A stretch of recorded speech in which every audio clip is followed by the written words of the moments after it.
आप भी रिक्शे वाले? सेक्टर 5 चलिए जरा। मैम शायद आपको थोड़ी गलतफहमी हो गई, मैं रिक्शे वाला नहीं हूँ।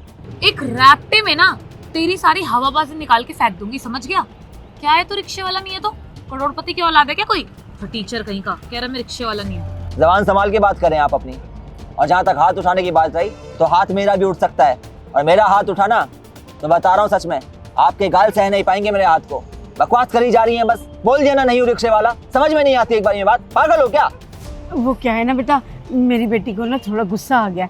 मेरी तबीयत ठीक नहीं है ना, शायद इससे देखा नहीं जा रहा, इसलिए बेटे आप छोड़ दोगे तो आपकी बहुत मेहरबानी होगी। जी पहले बताना चाहिए था ना। वैसे तो मैं रिक्शे वाला नहीं हूँ, लेकिन आप मुसीबत में तो मेरा फर्ज बनता है आपको छोड़ने का। तो आइए आप, मैं छोड़ देता हूँ आप लोगों को। ठीक है बेटा।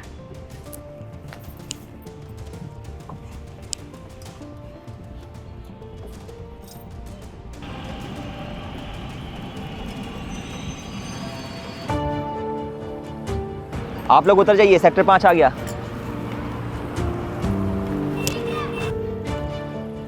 जल्दी बता कितने रुपए हो गए तेरे? मैंने आपको बताया तो सही, मैं कोई रिक्शे वाला नहीं हूँ, पैसे देने की कोई जरूरत नहीं है, चाहिए आप। ज्यादा ना हवाबाजी करने की जरूरत नहीं है, चुपचाप ये बता कितने पैसे देने हैं। मैं रिक्शे वाला नहीं हूँ। ओ 2 कौड़ी के रिक्शे वाले, सुना नहीं तूने मेरी बेटी ने क्या कहा? पैसे बता कितने हुए? आंटी जी कैसी बातें कर रही हैं आप? आपने बोला आपकी तबीयत खराब है इसलिए मैं इंसानियत के नाते आपको छोड़ने आ गया, और अब आप ऐसे बोल रही हैं? कोई तबीयत खराब नहीं है मेरी मम्मी की, नाटक कर रही थी ताकि तू हमें यहाँ पर छोड़ दे जहाँ हमें जाना है, वरना तुम जैसे रिक्शे वालों के ना 36 तरीके के नखरे झेलने पड़ते, इसीलिए आइडिया अच्छा था। अरे कैसे लोग हैं आप? इंसानियत है नहीं आप लोगों के अंदर? जैसी माँ वैसी बेटी, शर्मानी चाहिए आपको, जाइए। ओए बकवास नहीं चलेगी। और सुन, पटने वटने वाली नहीं है तुझसे जो पैसे लेने से मना कर रहा है। 2 टके का है तू, औकात मेरा अपनी। पैसे बता, मुंह पे फेंकू तेरे। अरे बोल देना रिक्शे वाला नहीं हूँ, समझ में नहीं आती एक बार ये बात, जाइए। अबे तू क्या सोच रहा है, तेरा एहसान रखेंगे क्या हम? पकड़। किसी का हक नहीं मारते हम, ले ले पैसे।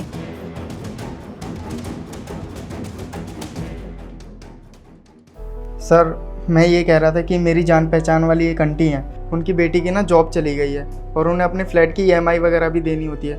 क्या आप उसे अपनी कंपनी में जॉब दे दोगे? ठीक है सुशाल, तुम बुला लो उन्हें। ठीक है सर, मैं उन्हें लेके ही आया था आज। आंटी जी आ जाइए। आप लोग यहाँ? लेकिन आप लोगों को तो पैसे का बहुत घमंड है, फिर आपको जॉब क्यों चाहिए? सर हम बहुत मजबूर हैं, आप मेरी बेटी को जॉब दे दीजिए, नहीं तो हमारा मकान बिक जाएगा सर।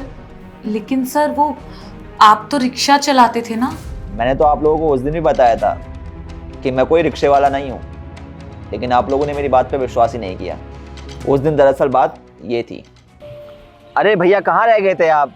मैं इतनी देर से आपका इंतजार कर रहा हूँ, आपके चक्कर में मेरी किसी से बहस भी हो गई। भैया बहुत बहुत धन्यवाद, आपने मेरे रिक्शा का ध्यान रखा। तो बाबूजी की दवाइयाँ लेनी थी, हॉस्पिटल में बहुत भीड़ थी तो इस वजह से लेट हो गया। चले कोई बात नहीं, दवाइयाँ तो मिल गई ना? हाँ जी। ये लीजिए 20 रुपए, जिनसे मेरी बहस हो गई थी उन्होंने मुझे 20 रुपए पकड़ाए हैं, रख लीजिए आप। अरे पर भैया। अरे रख लीजिए भैया, मैं कौन सा रिक्शा चलाता हूँ, उन्होंने दे दिए तो ये आपके भाग के पैसे होंगे। चलिए मैं चलता हूँ, ख्याल रखिएगा अपना। ठीक है। सर हमसे गलती हो गई, हमें माफ़ कर दीजिए और मेरी बेटी को जॉब दे दीजिए। हाँ सर प्लीज़, और मैं आपसे माफ़ी मांगना चाहती हूँ उस दिन के लिए जो मैंने आपसे बदतमीज़ी करी। सर प्लीज़ आप मुझे माफ़ कर दीजिए और ये जॉब दे दीजिए, बहुत ज़रूरत है। अब माफ़ी मांगने से कोई फ़ायदा नहीं, अपनी गलतियों का खामियाजा आप लोगों को भुगतना ही पड़ेगा। इसीलिए कहते हैं कुछ भी बोलने से पहले इंसान को 100 बार सोचना चाहिए और सामने वाले की औकात का अंदाज़ा अपने आप ही नहीं लगाना चाहिए, क्योंकि कई बार क्या होता है कि हम जिसे कमज़ोर आंक रहे होते हैं वो हमसे कई गुना ताकतवर होता है। अब जाइए आप। सर प्लीज़ आप इन्हें माफ़ कर दीजिए ना, इन्होंने आपके साथ गलत किया है, आप इनके साथ गलत मत करिए। ठीक है सुशाल के कहने पे मैं तुम्हें जॉब तो दूंगा, लेकिन पूरे 2 महीने बाद। ऐसा इसलिए क्योंकि मैं चाहता हूं तुम भटको और तुम्हें पता चले कि पैसे की असली कीमत क्या होती है। जब तक तुम्हें पैसे की असली कीमत नहीं पता चलेगी, जब तक तुम भटकोगी नहीं, तब तक तुम्हारे व्यवहार में सुधार नहीं आएगा। इसलिए कुछ टाइम भटकिए, उसके बाद हम आपको अपनी कंपनी में जॉब जरूर देंगे। अब आप जा सकते हैं।